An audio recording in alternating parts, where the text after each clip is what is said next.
A continuación les presentaré El siglo de oro. La Contrarreforma Católica, que es la que impone en la literatura y el arte la necesidad de adecuarse a las verdades y dogmas de la fe, y de contener un provecho moral para los lectores. Los moralistas y los satíricos señalaban que los pobres y los ricos aspiraban a la honra, con el fin de tener un puesto más respetado en la sociedad. La colonización española en América trajo como consecuencia la migración de comerciantes y de militares. ¿Con qué fin? Con el fin de someter a las tribus rebeldes a respetar las leyes indias. La función principal de la corona española es la obtención de recursos para las arcas fiscales que estaban sometidas a fuertes presiones por la deuda exterior y la crisis económica de la península. Bajo esas condiciones, una vez agotados los recursos humanos indígenas, se inició la introducción de esclavos africanos que llegarían a ocupar un lugar principal en la economía de plantaciones y la explotación de las minas de plata en México, y en menor medida por las dificultades de adaptaciones del clima andino en las minas de Perú. Felipe III, Felipe IV y Carlos II, cual más indolente o necio, ceden el poder a diferentes a sus antepasados, a miembros de la clase que ya domina la economía del país, principalmente agraria y ganadera, la aristocracia. Esta administración es corrupta y la precaria económica del país está arruinada por los impuestos y la inflación galopante de los precios. Por irreversible la degradación de España, que pasó segundo rango entre las potencias europeas. Las derrotas militares frente a Francia y las revueltas en 1640 de Cataluña y Portugal atienden definitivamente con el papel preponderante de España en Europa y culminarán con el desmembramiento de nuevos territorios. A España ya no le queda más sino quedar sumida en su orgulloso y estéril aislamiento. El origen de la palabra barroco es un tanto confuso. Según algunos proviene del Portugal y significa perla preciosa pero irregular. Según otros, con idéntico contenido, es un término de orfebrería procedente del barroco, procedente del latín verruca o verruga. El barroco fue rescatado en España por los 98istas. El culterano busca la perfección de la forma. Por eso el plano expresivo del lenguaje constituye para él una constante luz. Característica del estilo culterano: cultivo de formas poéticas clásicas. Estas se sirven de estructuras como el terceto, el cuarteto, la redondilla, el romance, la lira, la octava y el son. Uso exagerado del hiperbatón y la elipsis. Aquí los escritores culterranos recurren con exageración al hiperbatón.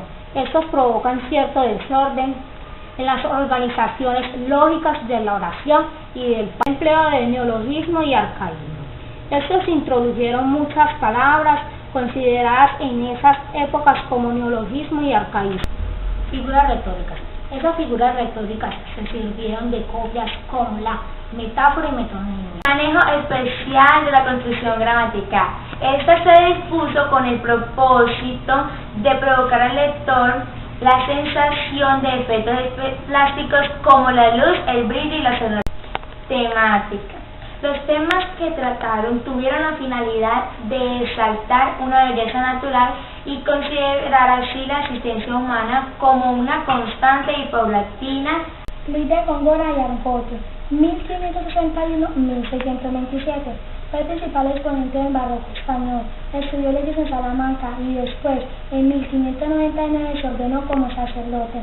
Fue canónigo en Córdoba y capellán de Felipe III. Su obra provocó estrendosas polémicas. Hacia el siglo XX lo revelaron los franceses y los españoles. Murió en Córdoba en una situación de pobreza. Hacia 1610 se produce un cambio en su estilo, abandona la sencillez para caer en el más desenfrenado barroco. Esta es la época de los mayores poemas y que parte de los romances y de los mejores sonetos. El cambio en su estilo propuso el triunfo del culteranismo. La poesía gongorista, un incursionismo popular que cubrió entonces su importancia porque la gente disfrutaba repitiendo sus canciones, su romance y su letrilla. El poeta aprovechó su escritura para dotrinar al pueblo con su gracia y su gran inestabilidad. El éxito de la obra gongorina fue inmediato, no hubo poeta importante o mediocre que no se dejara influenciar por su estilo. Sus polémicas con Lope y Quevedo fueron muy interesantes. Su obra llegó a América y fue aceptada por líneas generales y así abarcó dos grandes continentes. La idea conceptista Francisco de Quevedo. El conceptismo es la otra vertiente del barroco. Su origen se encuentra en la poesía del siglo XV, que estaba basada fundamentalmente en el concepto. Él encontró en el mundo barroco el medio más adecuado para su triunfo. Los conceptistas crearon un nuevo léxico a partir de los neologismos. También echaron la mano a la retórica y de allí crearon dos nuevas tendencias del culteranismo y el neologismo. Veámosla. El culteranismo pretende crear un mundo de belleza idealizada mediante la incentivación de los sentidos. Sus obras están dedicadas preferentemente a la poesía lírica, nivel de lenguaje poética culta, latinismo, neologismo, búsqueda de la musicalidad en armonía con los contenidos. El conceptismo aspira a deslumbrar a sus lectores por medio de la sutileza del pensamiento y las expresiones agudas. Los discursos que producen son primordialmente en prosa, uso de una lengua con sentido real, no figurado, aunque apele a la contraposición de significados para lograr un sentido ingenioso. Juegos verbales que pueden producir equívocos, paranomasias y ruecanos. Francisco de Quevedo, 1580-1645. Vivió unos años en Italia junto a Osuna, virrey de Nápoles. En dos ocasiones sufrió cárcel y destierro. La mayor parte de su obra poética la recogió en un cancionero parnasano español, en donde el lector y la lectora podían encontrar temas y formas más. Baltasar Gracián, 1601-1658. Sus acontecimientos con la Compañía de Jesús le dieron una cierta independencia que expresó una prosa compleja y densa. Trazó unos arquetipos o modelos del hombre barroco que fueron en tres obras: el héroe, el discreto y el político. Su obra cumbre es la novela que simboliza El Criticón.